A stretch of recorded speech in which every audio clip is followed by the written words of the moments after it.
Bonjour à tous, je vous emmène au Petit Trot à Vincennes avec un joli petit quintet de trotteurs que l'on aime bien, que l'on connaît bien, et actuellement il y en a un qui trotte sur l'eau, c'est Gamay de Liton, le 13, associé à François Lagadoc.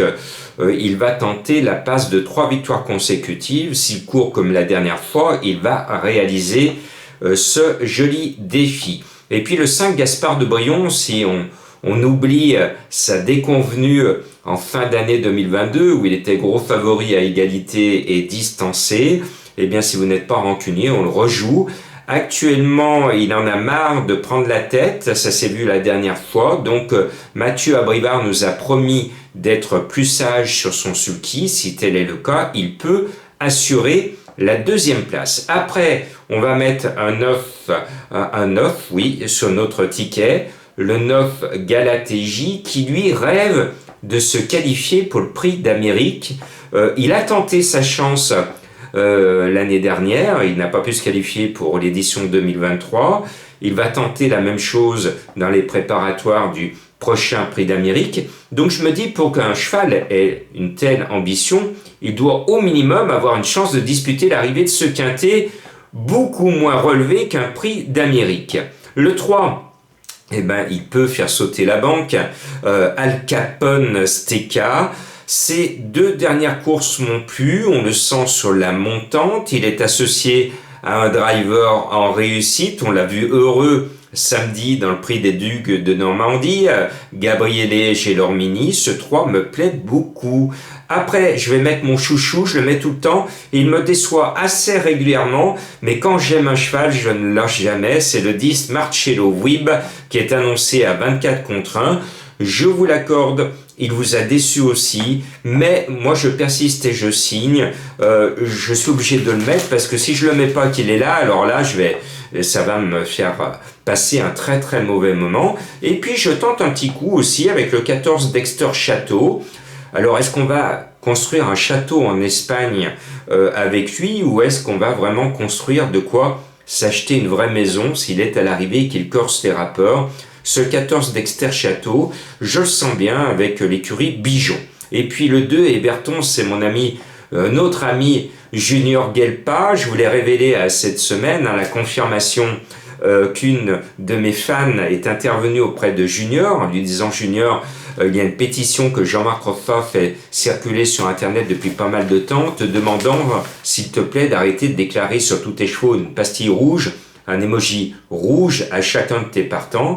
Eh bien cette dame, que je salue encore, a réussi à convaincre Junior, et depuis le 1er janvier, Junior ne déclare plus de pastille rouge, comme quoi les pétitions de Jean-Marc sont suivies. Et je vous parlerai ce week-end, puisque ça va être le grand steeplechase de Paris.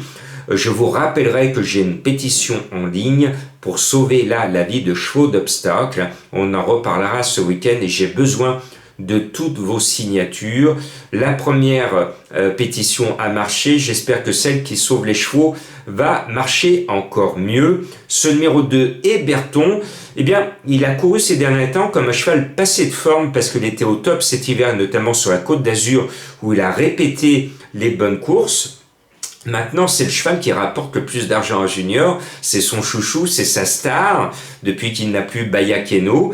Donc je pense qu'il l'a encore une fois chouchouté. Et Héberton, dans ses grands jours, il vaut ce lot-là. Et puis quand il n'a pas envie, comme Maxime Guyon aujourd'hui, qui était appuyé d'argent et qui est fini dernier du quintet, quand il n'a pas envie, il n'est pas là. Voilà, donc demandez au cheval avant le départ s'il a envie de se donner à fond. Et puis Madame Colombo, qui est pas en grande forme actuellement, mais moi non plus, comme quoi ça peut arriver, elle nous glisse le 4 Grand Art. Eh bien j'espère qu'avec un peintre célèbre sur son sulky, Franck Nivard, eh bien ce cheval devrait plaire à Madame Colombo, ce numéro 4, sinon elle aura bon dos de vous l'avoir donné. Bondo est le nom de l'entraîneur. Bien, je termine avec 2 petits chevaux mystères. Alors le premier, je l'aime bien parce que c'est un cheval que je recommande à tous mes abonnés des Pronos du Cœur depuis pas mal de temps, depuis pas mal de mois. Il est jamais dans les 3.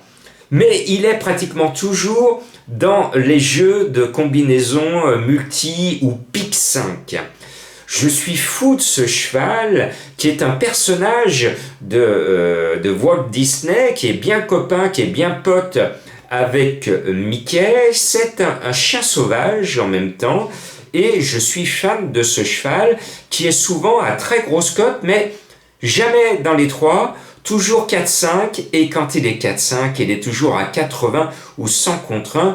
J'ai plaisir à vous le glisser à l'oreille. Donc vous l'avez compris, vous ne le jouez pas placé, vous ne le jouez pas en trio, mais si vous aimez faire des multis ou des piques 5, eh ben vous pouvez le jouer. Et puis le deuxième cheval mystère, pour le dénicher, eh ben, il faut être un peu noctambule et il faut aller le chercher à Maubeuge.